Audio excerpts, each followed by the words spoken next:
Oke, Shalom, selamat siang. Kita ketemu lagi di Alkitab dalam Berita. Kita mau melihat dan melihat kebenaran firman Tuhan melalui berita-berita yang di sekitar kita. Hari ini adalah hari Sabtu, tanggal 20 Februari 2021. Berita saya ambil dari kompas.com. Mungkin beberapa hari ini juga beberapa di antara Anda yang tahu tentang satu kehebohan di salah satu daerah di Tuban, Jawa Timur. Bagaimana ada satu desa yang mendadak menjadi desa miliarder. Gitu ya, kita akan lihat beritanya. Dia bilang tak menyangka video miliarder Tuban yang diunggahnya viral. Tain, saya tidak ikut beli mobil. Jadi di sini ada satu orang yang mengunggah video itu pertama kali, namanya Tain. Dan justru dia yang tidak membeli mobil. Jadi sebelumnya kita udah tahu bagaimana desa itu kemudian akhirnya memborong 170-an mobil, gitu ya. Kita akan lihat beritanya. Sebuah video warga satu desa di Tuban mendadak menjadi miliarder. Viral di media sosial. Bermula dari video tersebut, fenomena menarik warga Tuban yang kaya mendadak dari sebuah proyek kilang minyak terungkap. Ternyata pengunggah video juga merupakan warga setempat bernama Tain, umur 38 tahun. Gitu. Video yang diunggah Tain di akun media sosialnya pada hari Minggu, 14 Februari 2021 sore ternyata viral. Tak tanggung-tanggung, video beberapa unit mobil diangkut dengan truk towing itu juga tersebar hingga ke Malaysia. Rupanya ia tak memiliki niat untuk membuat video viral. Tain bahkan kaget ketika mengetahui videonya tersebar hingga ke luar negeri. Nggak ada niat bikin viral, hanya bagi video saja karena perasaan senang. Sampai Malaysia juga viral tidak menyangka, kata Tain, seperti dikutip dari Tribun Jawa Timur, Jatim. Nah, ini ada foto orangnya. Di balik video yang dibuatnya, Tain rupanya menjadi salah seorang warga yang ikut menjual tanah pada Pertamina. Dia bilang, saya mendapat 9,7 miliar hasil jual tanah kepada Pertamina, kata dia. Namun Tain lebih memilih membeli tanah dan menabung ketimbang membeli mobil seperti warga desa lainnya. Dia bilang, saya tidak membeli mobil dulu. Ya, keluarga yang jual tanah sudah pada beli mobil, tutur dia. Ini ada ratusan mobil yang sempat jadi viral. Setelah warga desanya menerima uang pembayaran pembebasan tanah dari Pertamina, mereka berbondong-bondong membeli mobil. Kejadian itu terekam pada sebuah video viral, tampak truk towing membawa mobil baru mengantri di jalan desa Sumur Geneng. Video tersebut tersebar di Facebook hingga aplikasi pesan instan WhatsApp. Menurut Kepala Desa Sumur Geneng, Giharto, memang ada sekitar 176 mobil baru yang dibeli warga desanya.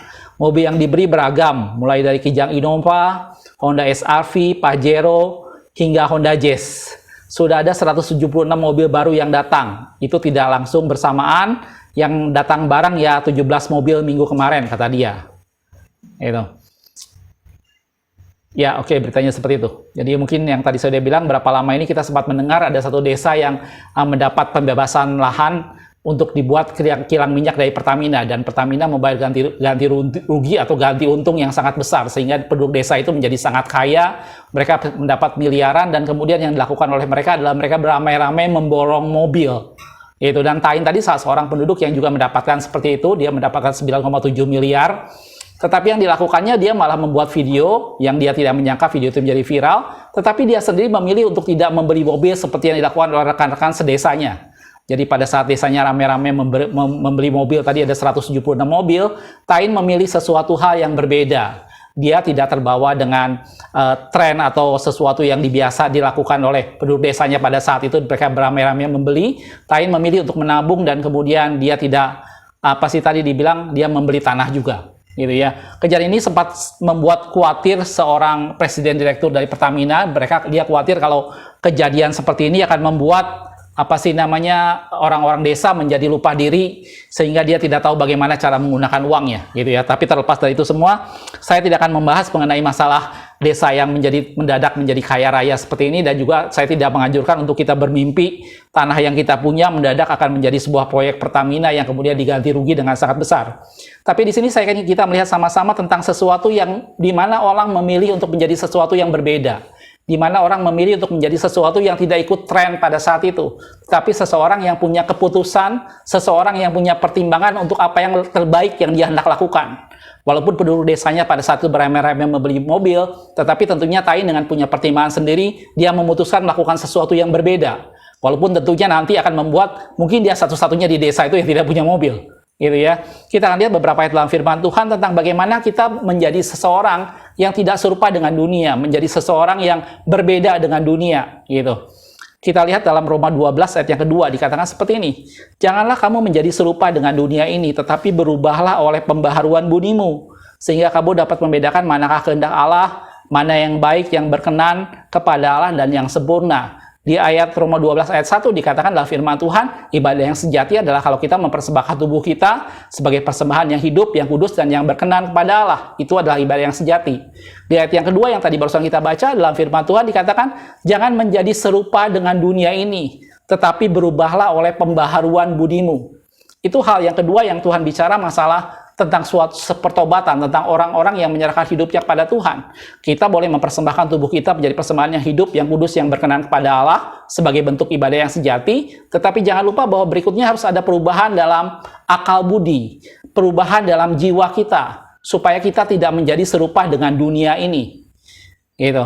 Kalau kita tahu dalam firman Tuhan, apa sih namanya gereja? Kata gereja dalam bahasa Yunani itu diambil kata eklesia, yang artinya dipanggil keluar, yang artinya dipisahkan keluar. Supaya apa? Supaya menjadi berbeda. Gitu. Dan kita umat Tuhan, Allah mengajar kita untuk berubahlah oleh pembaharuan budi kita. Kita harus berbeda dengan dunia ini. Cara berpikir orang dunia tidak sama dengan cara pikir anak-anak Tuhan. Anak Tuhan mengetahui apa yang harus dilakukan dan apa yang tidak perlu dilakukan. Anak Tuhan tahu bagaimana cara dia bersikap pada saat ada orang yang menyakiti dia. Dalam firman Tuhan dikatakan kalau orang dunia, apa sih namanya, firman Tuhan dibilang suruh kita mengampuni musuh-musuh kita. Kita lihat ayatnya ya.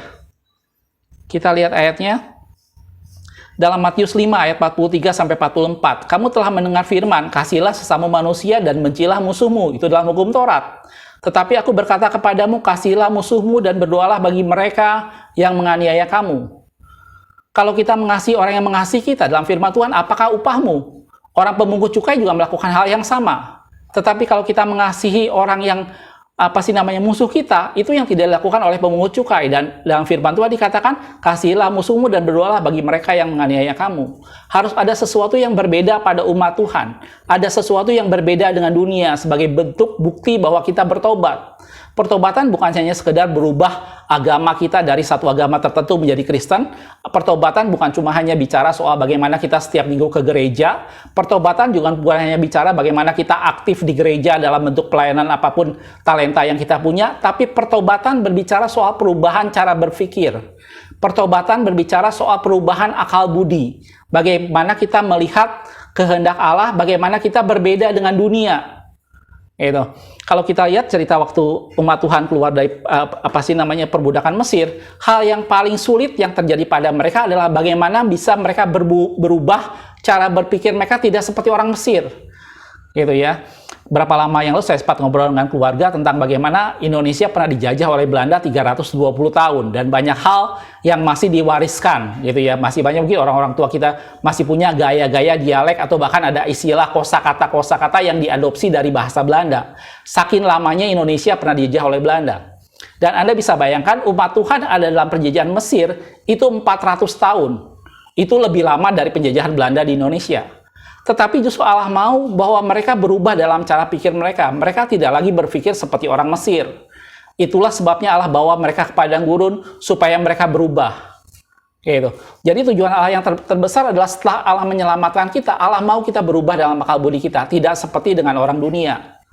Gitu ya. Kalau kita lihat dalam ayat yang lain, waktu Yesus berdoa terakhir buat murid-muridnya dalam Yohanes 17 ayat 15-16 dikatakan, aku tidak meminta supaya engkau mengambil mereka dari dunia. Yesus berdoa kepada Bapa Yesus tidak meminta supaya Bapa mengambil murid-muridnya dari dunia, tetapi supaya engkau melindungi mereka daripada yang jahat. Mereka bukan dari dunia, sama seperti aku bukan dari dunia. Jadi kita memang harus berbeda. Cara kita berpikir, cara kita memandang sesuatu, cara kita bersikap, cara kita memutuskan sesuatu, semuanya harus berbeda dengan orang dunia. Cara kita mengungkapkan sesuatu, cara kita mengontrol perasaan kita, cara kita memandang suatu masalah, semuanya harus berbeda dengan orang dunia. Dan firman Tuhan katakan berubahlah oleh pembaharuan budi kita. Itu adalah bukti sebuah pertobatan. Sekali lagi saya bilang bukti pertobatan itu adalah apabila kita berpikiran dan berperasaan seperti yang terdapat pada Kristus. Gitu ya. Dalam Kolose 3:13 dikatakan seperti ini. Sabarlah kamu seorang terhadap yang lain dan ampunilah seorang akan yang lain apabila yang seorang menaruh dendam kepada yang lain. Sama seperti Tuhan telah mengampuni kamu, kamu perbuat jugalah demikian. Dalam hal mengampuni, kita berbeda. Waktu Yesus pernah ditanyai, berapa kali kita harus mengampuni? Yesus bilang 70 kali 7 kali. Sesuatu hal yang tidak terbatas, sesuatu hal yang sempurna. Karena Allah yang terlebih dahulu mengampuni kita. Mari kita berubah. Di video terakhir saya membahas mengenai Yesus dan hak kesulungan. Gitu. Bagaimana di bagian terakhir saya menjelaskan di sana bahwa firman Tuhan katakan biar kita menjadi yang sulung dari semua ciptaannya. Hak kesulungan berarti sesuatu pengaruh, berarti suatu teladan, berarti sesuatu yang menjadi contoh di mana orang bisa akhirnya mengenal Tuhan, melihat kasih Tuhan dalam hidup kita. Dan itulah Anda dan saya, itulah gereja Tuhan yang dipanggil, itulah eklesia. Dan di sini kita mau sama-sama mari kita berubah. Berubah dalam cara berpikir kita, bukan cuma semata-mata tentang hal bagaimana kita ke gereja seminggu sekali, bagaimana kita berpakaian yang berbeda, bukan cuma itu, tetapi lebih pada hal yang sifatnya dalam diri kita, bagaimana kita berubah cara kita berpikir, bagaimana kita berubah cara kita menanggapi sesuatu, semuanya menjadi berubah tidak sama dengan orang dunia. Gitu. Dan juga dalam hal pelayanan, dalam hal gereja Tuhan, kita tidak boleh semata-mata menjadi anak Tuhan yang sekedar ikut tren, yang sekedar ikut yang sedang viral atau yang sedang sekarang ramai dibicarakan, kita ikut-ikutan di sana. Belajar menemukan diri kita sendiri, belajar melihat panggilan Allah yang sesungguhnya buat diri kita sendiri. Tidak hanya sekedar ikut tren, tidak hanya sekedar ikut-ikutan. Sekarang hamba-hamba Tuhan lagi ngomongin apa nih, terus kita ikut-ikutan ke sana, tidak. Gitu. Tapi kita belajar menjadi seseorang yang mengerti apa yang Tuhan mau rencanakan dalam diri kita, apa yang Tuhan mau lakukan melalui talenta yang kita punya, dan kita harus berani berbeda dari orang lain. Dan Paulus katakan, kalau aku masih berusaha untuk berkenan kepada manusia, aku bukan lagi hamba Tuhan. Kita akan lihat ayatnya dalam Galatia 1 ayat yang 10. Jadi bagaimana sekarang? Adakah aku cari kesukaan manusia atau kesukaan Allah? Adakah aku coba berkenan kepada manusia?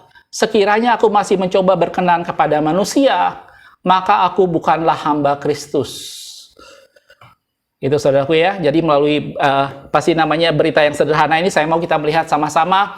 Ayo, mari berubah, mari berbeda dari orang lain, berbeda dari dunia, cara kita berpikir, cara kita bersikap. Dalam pelayanan, dalam gereja Tuhan, dalam sesama umat Tuhan, mari jadi yang sulung, jadi yang berbeda, berani untuk berbeda, berani untuk menjadi diri sendiri. Dalam pemikiran kita, dalam ide yang kita keluarkan, dalam sikap kita, dalam ketaatan kita, mari jadilah diri kita sendiri. Dan dalam firman Tuhan dikatakan, kalau aku masih mencari keberkenanan manusia, maka aku bukan hamba Allah. Jadilah seorang hamba Allah yang ikut dengan apa yang Tuhan kehendaki. Jadilah korban sulung bagi anak domba dan bagi Allah, kata firman Tuhan. Makasih sudah menonton. Kita ketemu di video berita berikutnya. Aku melihat, aku memandang, aku memperhatikan, dan melihat satu pelajaran dalamnya. Tuhan Yesus memberkati.